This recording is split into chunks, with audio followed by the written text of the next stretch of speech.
este frente empresarial en contra de Andrés Manuel López Obrador, los empresarios del frente opositor a la 4T. Nosotros ya habíamos tenido la oportunidad de presentarle una investigación en este sentido sobre pues estos empresarios que tienen como común denominador el Instituto Mexicano para la Competitividad, el IMCO, y también el Consejo Mexicano de Negocios, y que pues sí podemos ver a personajes más allá del propio Claudio X González, personajes pues sí, muy poderosos como el propio Germán Larrea y otros que nos irá comentando el doctor Aníbal García Fernández, porque él es quien le ha dado un seguimiento puntual a estas élites en América Latina. Aníbal García Fernández es maestro y doctor en estudios latinoamericanos por la Universidad Nacional Autónoma de México. Tiene entre sus principales líneas de estudio la Guerra Fría Interamericana, las políticas de desarrollo y la relación de Estados Unidos con América Latina y el Caribe, y también pues ha investigado a estas élites en América Latina y particularmente en México. Me da mucho gusto saludar al doctor Aníbal García Fernández. ¿Cómo te encuentras, doctor? Qué gusto saludarte. Muy buenos días. Bienvenido a Contralínea. ¿Qué tal? Es un gusto estar con ustedes aquí. Un saludo a toda la audiencia y a todo el equipo de Contralínea. Pues, doctor, ya habíamos tenido la oportunidad de leer trabajos tuyos donde das cuenta de cómo se articula este frente empresarial en contra de Andrés Manuel López Obrador, pues desde antes de que asumiera la presidencia de la República. Hoy estamos ya en las postrimerías del sexenio. Viene una lucha electoral importante, muy ruidosa, en medios de comunicación. Y pues la pregunta es, ¿cómo se encuentra ahora este bloque empresarial en contra de Andrés Manuel López Obrador, casi al final del sexenio y en las vísperas de la campaña por la presidencia de la República? Bueno, como ya mencionabas, es un bloque opositor que ha buscado por distintas vías, por distintas formas también, hacer algo que no lograron en 2018, que es posicionar a su candidato, en esta ocasión candidata, como una de las principales promesas que podría ganar la elección en 2024. Y digamos, han intentado varias cosas, ¿no? Desde bloqueos, marchas, han intentado también juntar a los partidos ahora de oposición, pero que digamos fueron parte del sistema político mexicano durante gran parte del siglo XX, el PRI, el PAN y el PRD. Han intentado también litigar en contra de varios proyectos de infraestructura que tiene el gobierno actual. Han intentado también litigar en contra de proyectos de cambio en la Constitución y de cambios también en proyectos de leyes a leyes secundarias. Eso lo hemos visto también en otras veces en este tipo de votaciones que se hacen en la Suprema Corte, pero también en los circuitos que conforman el Poder Judicial en México. En fin, hemos visto una gran cantidad de formas de oposición que tienen y aún así no logran entender la realidad del país, ¿no? No logran entender que más allá de la figura de Andrés Manuel, que es el presidente de México, que tiene un peso fundamental en la política mexicana, hay todo un movimiento bastante fuerte detrás de Andrés Manuel, y también hay un movimiento fuerte que apoya a Morena como partido, ¿no? Entonces, estos aspectos son, yo creo, los que han llevado a que la oposición busque por distintas vías posicionar ciertos aspectos de la realidad mexicana, posicionar en la agenda pública y en la agenda mediática algunos tópicos que les permitan a ellos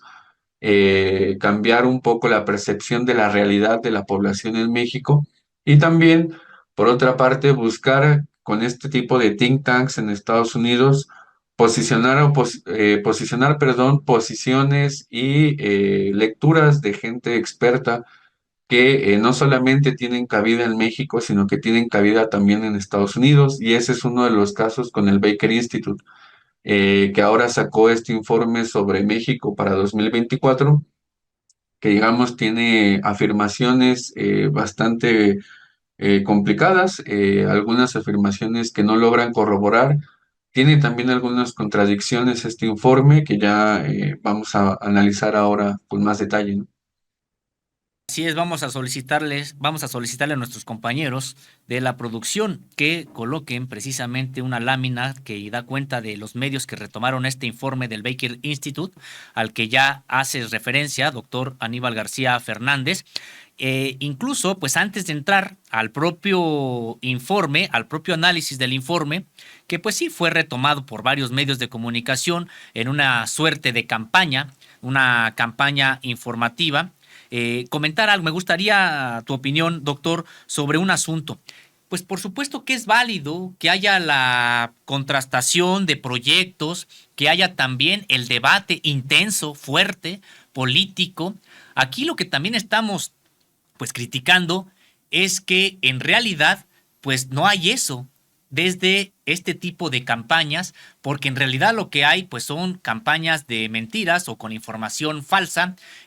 propaganda pura prácticamente, que vienen en realidad a enrarecer el clima político en México, a tratar de manipular sin siquiera algún tipo de información real. Y antes incluso de entrar al propio Baker Institute y ver quiénes lo difundieron, quiénes lo retomaron, etcétera, pues sí me gustaría una opinión como analista de lo que ocurre en América Latina, en los sistemas políticos, económicos y sociales de estos países y particularmente de lo que ocurre en México sobre pues estas campañas que no buscan la confrontación de ideas o de proyectos de país, sino son meras guerras sucias, campañas negras para difamar y entonces tener algún tipo de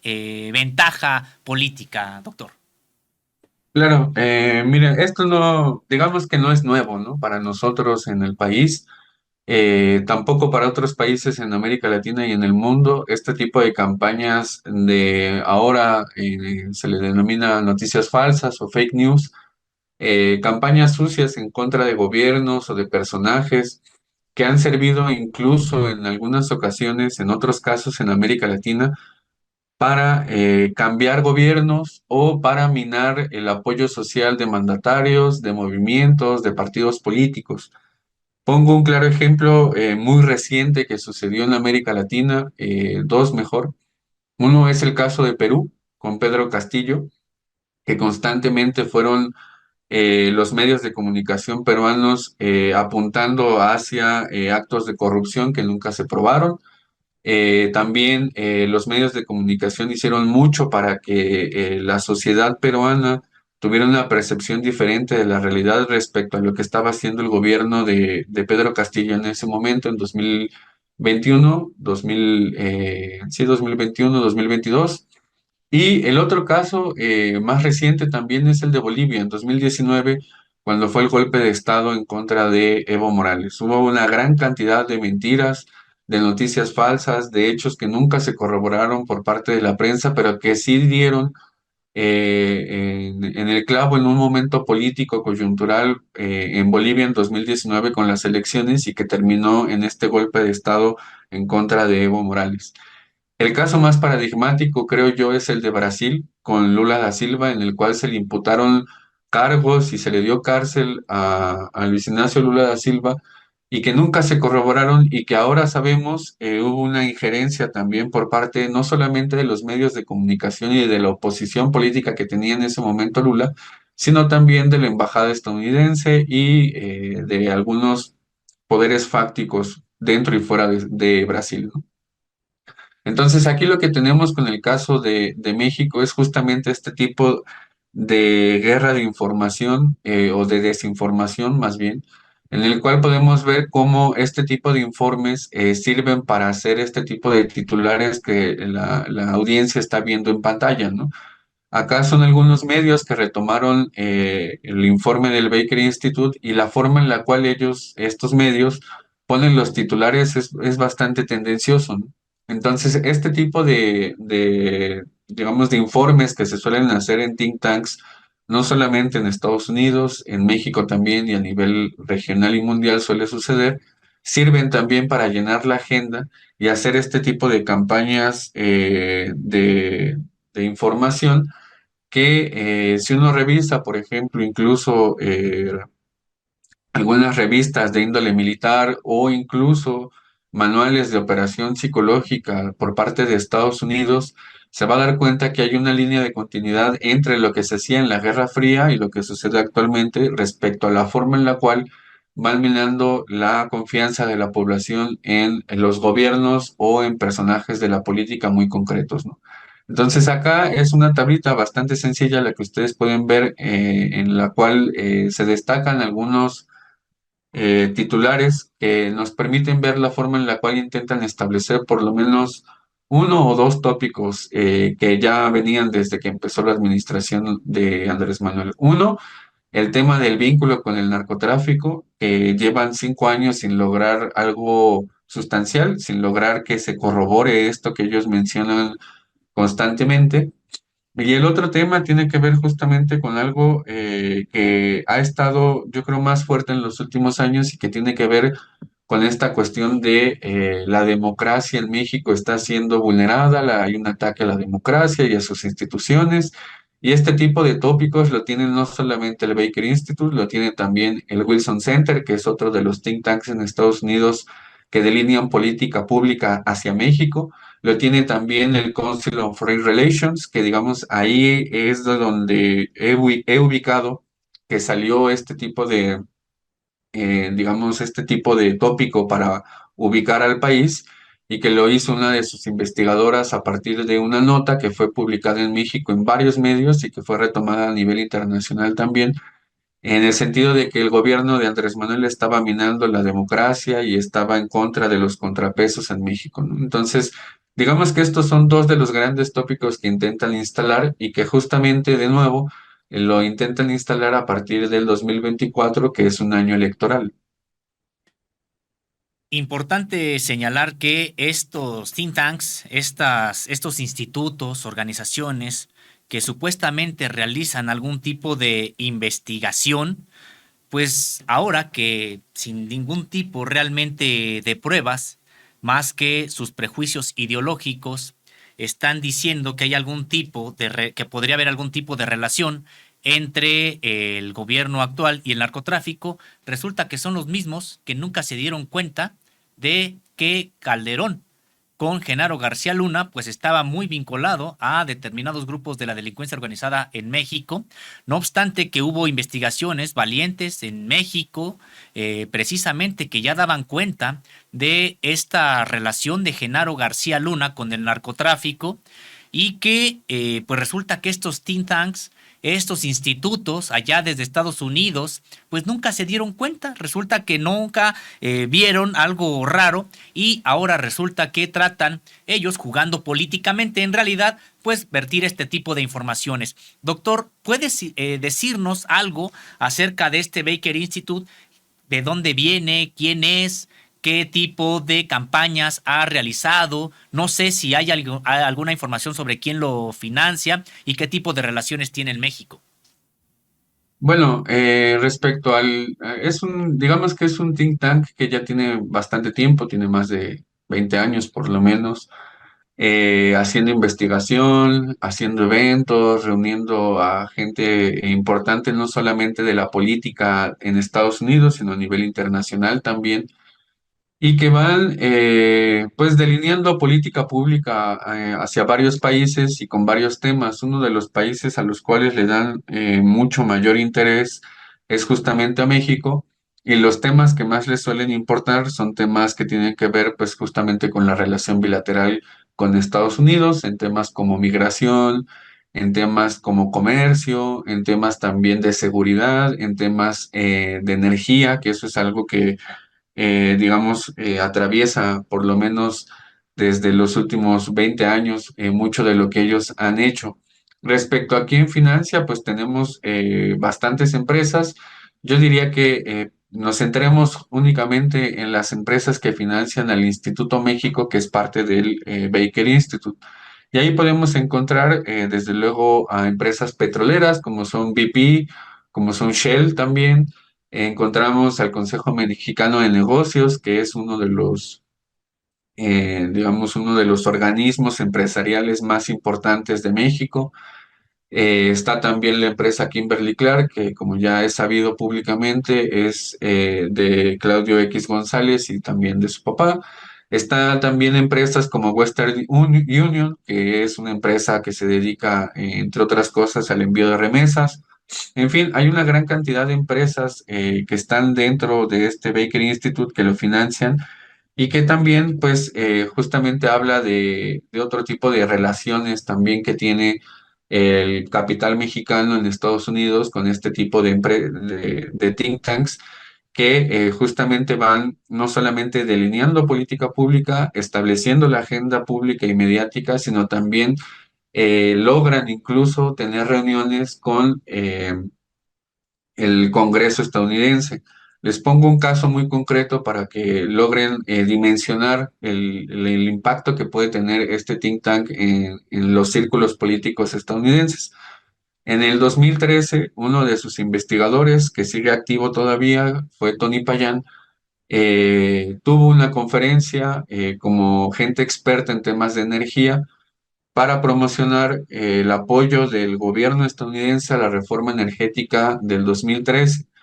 No solamente estuvo él, estuvo otro tipo de investigadores también, incluso de ex embajadores, como Carlos Pascual, que también estuvo como gente experta en el 2012 en el Congreso de Estados Unidos promoviendo la reforma energética. Y justamente son este tipo de aspectos los que puede uno dimensionar de la función que tienen los think tanks. No solamente es hacer estas investigaciones, hacer esto que ya mencionábamos de delinear política pública y establecer la agenda mediática, sino también tienen esta función que en algunos círculos académicos se conoce también como puerta giratoria. Esto de la puerta giratoria tiene que ver con el hecho de que en algún momento logran pasar algunos personeros de la administración pública al sector privado y después vuelven del sector privado al sector público. Es una puerta que constantemente está girando y pues uno sabe que en este tipo de aspectos logran incluso llevarse también información clave o información que es sustancial de los estados en los cuales participan. En el caso del Baker Institute y de la parte que tiene que ver con el análisis que hacen de México, ahí podemos encontrar a gente que estuvo en la administración pública en México y en concreto que estuvo en el sector energía y en Pemex también. Entonces, este tipo de aspectos logran también justamente llevarles a los think tanks información clave, información que no es pública a lo mejor o que es reservada y que en Estados Unidos no hay problema porque esto sea así, ¿no? Es algo que sucede no solamente con este think tank, sucede en los grandes think tanks como son los que he mencionado, y es algo que se hace todo el tiempo y no suscita ningún acto de corrupción, no suscita ningún aspecto que tenga que ser perseguido por la ley, es algo totalmente legal y se hace en Estados Unidos e incluso en otros países, ¿no? Entonces, digamos que este tipo de aspectos son los relevantes que están detrás del Baker Institute y que, bueno, ya les mencionaba hace un momento, es importante seguirle la pista a lo que publican los think tanks en Estados Unidos porque justamente son escuchados por las fuerzas políticas del gobierno estadounidense, ¿no? En efecto, son, como bien comentas, doctor, pues varios think tanks que además tienen sus ligas con actores políticos y económicos en el país y se coordinan. No es, por supuesto, el primer fenómeno del que estamos hoy, del que estamos hoy hablando. Ha habido ya varios asuntos que han judicializado temas, procesos de judicialización en lo que respecta a proyectos del gobierno federal mexicano que encabeza Andrés Manuel López Obrador. Vamos a solicitarles a nuestros compañeros de la producción que proyecten un nuevo cuadro que nos estarás explicando, si nos haces el favor, doctor, Sí. que pues es muy, muy ilustrativo sobre cómo se organizan o cómo se echan a andar estas campañas de judicialización que incluyen a varios poderes fácticos y que incluyen, por supuesto, dentro de ellos a medios de comunicación, pero también a think tanks, también a grupos empresariales. Vamos a solicitarlos a nuestros compañeros que lo proyecten en este momento y te escuchamos, doctor. Claro, miren, uno de los aspectos que mencionábamos en el inicio era este tema de las distintas vías que la oposición ha encontrado para lograr detener proyectos de infraestructura, lograr detener proyectos de reforma a las leyes en México. Y esta red que estamos presentando ahorita con ustedes se presentó en un curso que hicimos sobre el lawfare en América Latina, que en el caso de México tiene algunas características particulares. No llega a ser totalmente un lawfare como tal, pero sí podemos hablar de una judicialización de la política bastante fuerte, en el sentido de que se intentan parar varios proyectos como los que hemos mencionado y los que ustedes han estado informando a la audiencia también, pero que detrás de todo esto hay una, digámoslo así, una red de poder que tiene vínculos con la clase política mexicana, con el capital mexicano, con el capital transnacional, con la derecha internacional a nivel no solamente latinoamericano, también más allá, y que tiene vínculo también con el financiamiento que hace Estados Unidos a México, a organizaciones no gubernamentales y otro tipo de organizaciones de la sociedad civil. En el cuadro que están viendo ahorita del lado sería izquierdo desde mi pantalla, está justamente uno de los opositores al gobierno actual, que es Claudio X González. Y él está vinculado, ya lo hemos visto también en otras participaciones que hemos tenido con ustedes, al INCO, que es el Instituto Mexicano de la Competitividad, que es un think tank mexicano que, digamos, está financiado por gran parte de capitales que conforman este Consejo Mexicano de Negocios, que es esta línea que ustedes ven en la parte de arriba al centro, y cómo ya empieza a haber un vínculo mucho más aceitado con el capital mexicano y organizaciones civiles. No solamente está el IMCO, también está Mexicanos contra la Corrupción y la Impunidad, que ahí ustedes han hecho unas investigaciones bastante buenas y sustanciales en el sentido de develar la forma en la cual se financian y van trabajando algunos aspectos de la política nacional. Pero también del lado izquierdo, justamente hacia abajo, ustedes ven el vínculo con el Consejo Nacional de Litigio Estratégico, que es uno de los consejos que ha acompañado muchos de los litigios que ha puesto a la oposición en contra de algunas reformas que ha hecho el gobierno actual. Y justamente en este Consejo Nacional de Litigio Estratégico, ustedes en sus investigaciones han mencionado que son parte dos de los ministros de la Suprema Corte de Justicia de la Nación, Alberto Pérez Dayán y Luis María Aguilar Morales, que forman parte de este Consejo Nacional de Litigio Estratégico, ¿no? Entonces aquí ya se empieza a ver justamente digamos, un vínculo mucho más aceitado, un vínculo mucho más orgánico en la forma en la cual trabajan las distintas fuerzas opositoras para detener proyectos de ley, para detener proyectos de infraestructura, en fin, para no dejar que este gobierno logre objetivos de interés social para beneficio de la población, ¿no? Y también del lado contrario, ustedes pueden ver la forma en la cual justamente esto que mencionábamos al inicio, van trabajando este tipo de think tanks, este tipo de organizaciones, van trabajando con medios de comunicación para fortalecer esto que algunos académicos denominamos como manufacturación de consenso. Ahí podemos encontrar a medios como el Washington Post, que ha hecho bastantes notas al respecto del gobierno mexicano, el diario The Economist, Aristegui Noticias, que también últimamente ha hecho investigaciones, digamos, bastante polémicas al respecto. El Reforma, que bueno, en el caso de los miércoles, cada que se hace esta sección de quién es quién en las mentiras o en las noticias a nivel nacional, se ha demostrado la cantidad de noticias falsas que tienen en su diario.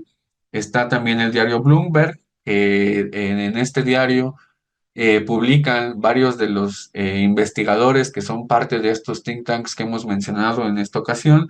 Está también otro medio como el The Atlantic y bueno, todos estos tienen este relato que les mencionaba al inicio, ¿no? El tema de la erosión democrática y del supuesto autoritarismo que tiene México a partir del gobierno de Andrés Manuel. Y justamente hasta abajo, en esta parte donde viene la Suprema Corte de Justicia, esta forma en la cual tienen este vínculo con estas organizaciones no gubernamentales, del otro extremo pueden ver en la parte de abajo a Norma Piña y la forma en la cual ha tenido un vínculo mucho más fuerte con la derecha internacional. O sea, estamos hablando de su participación en el World Law Congress, en donde estuvieron también gente de la talla como Luis Almagro, que es parte de la OEA, el expresidente Guillermo Lasso, el expresidente Iván Duque, el opositor en Venezuela, Leopoldo López, en fin, una gran cantidad de opositores y de gente de derechas en América Latina, y también el caso de los órganos autónomos, del cual destaca el que fue uno de sus consejeros, Lorenzo Córdoba, que fue a uno de los tres think tanks más grandes en Estados Unidos, y uno que ya mencionábamos, que es el Wilson Center, el otro, que es el Atlantic Council, que en algún momento antes de la guerra en Ucrania deslizó la posibilidad de que México formara parte de la OTAN en uno de sus informes. Está también el Centro de Estudios Internacionales y Estratégicos, el CIS, que también ha hecho, digamos, informes, ha publicado también notas con respecto al gobierno mexicano en temas de seguridad y en temas de energía, ¿no? Entonces, para ir redondeando esta explicación de este cuadro, es justamente ver la forma en la cual en este gobierno se ha fortalecido la judicialización de la política y está todo el armado institucional que creó la iniciativa Mérida con las reformas al Poder Judicial desde el 2008 hasta la fecha. Y eso habla justamente de la posibilidad en algún momento de que este tipo de judicialización avance a figuras políticas concretas y justamente en un momento electoral como el actual. Muy importante lo que nos comentas, doctor, sobre todo esta parte última en la que se señala, pues se trata de una estructura casi intacta, a pesar de que ya estamos en las postrimerías del sexenio y que la vemos actuante. De hecho, habría que recordar que hoy uno de estos medios que precisamente están ahí como parte de esta red está señalando que la Suprema Corte de Justicia de la Nación se estaría enfilando en declarar inconstitucionales las reformas más recientes a la Constitución que aprobó por mayoría los grupos que integran la llamada 4T. Se aprestan precisamente a revertir ya estas reformas en este proceso también de judicialización como el que estamos viendo ahí. Pues me gustaría un último comentario, doctor, acerca de esta estructura que sigue vigente. ¿Qué posibilidades tiene de seguir pues teniendo algún tipo de éxito ahora que incluso vienen el próximo proceso electoral? Y que no obstante, pues todos los esfuerzos que han estado tratando de hacer con sus dineros, con sus recursos, con las redes a las que pertenecen, con las estructuras que siguen teniendo, con los bastiones que hay todavía en la administración pública, pues no han podido en realidad pues convencer a una porción importante de la población mexicana. Pero ¿qué expectativa tienes tú sobre este actuar de estos grupos de poder fáctico? Bueno, tienen el apoyo financiero de varias organizaciones y de varias organizaciones, digo, no gubernamentales y organizaciones empresariales. Tienen esta estructura política, esta estructura económica que les da la posibilidad de hacer este tipo de movimientos como el que acabas de decir, ¿no? Ir en contra de la voluntad democrática de la población mexicana, ir en contra de algo que, digamos, para ponerlo solamente en una palabra, ir en contra del poder de la población y de la democracia que se instituyó en este país y del voto popular que se dio a este gobierno en 2018. Son una institución que carece, digamos, de un análisis de la realidad concreta a nivel nacional y de las posibilidades de transformación. En ese sentido, se niegan totalmente a las transformaciones en beneficio de la población. Y justamente en 2024, ahora lo vamos a ver en febrero, cuando proponga el presidente este tipo de reformas que ha venido anunciando. En febrero vamos a ver qué reformas y cómo va a quedar este tipo de reformas que va a hacer el gobierno federal para lograr democratizar un poco más a este poder que se ha negado a la democracia que está construyendo este país desde hace varios años. Y por otra parte, en junio, cuando sean las elecciones, se verá también digamos, el poder que tiene la población a partir del voto y de la organización que haya también de las organizaciones y los movimientos populares a nivel nacional en este tipo de comicios, como serán en los de junio del 2024, en el que cabe la posibilidad de que si se ganan las dos terceras partes del Congreso y que si se ganan también los congresos de los respectivos estados del país, se logren cambios sustanciales, ¿no? No solamente cambios a nivel constitucional y de la Constitución, sino cambios también en la estructura de poder del mismo Poder Judicial que se niega a las transformaciones actuales en el país, ¿no? Pues doctor, este tema da para mucho, estaremos hablando, si nos lo permites, más adelante sobre este asunto, toda vez que pues está ya este proceso electoral y decíamos, pues ojalá se tratara solamente de la contrastación, de la confrontación de proyectos de país, confrontación de ideas, de difusión de información, pero lo que estamos viendo es que hay campañas de propaganda negra con muchos recursos detrás, como los que tienen estos grupos empresariales, estos think tanks, y que se buscan, pues en realidad, confundir con información falsa a la población. Pues mientras tanto, agradecemos mucho esta colaboración el día de hoy con nosotros y pues muchas felicidades por estos trabajos que están identificando a las propias oligarquías, a los poderes fácticos en América Latina y por supuesto en México. Muchas gracias, doctor. Muy buenas tardes, muy buen fin de semana. Gracias a ustedes y un saludo a toda la audiencia y a la producción de Contralínea.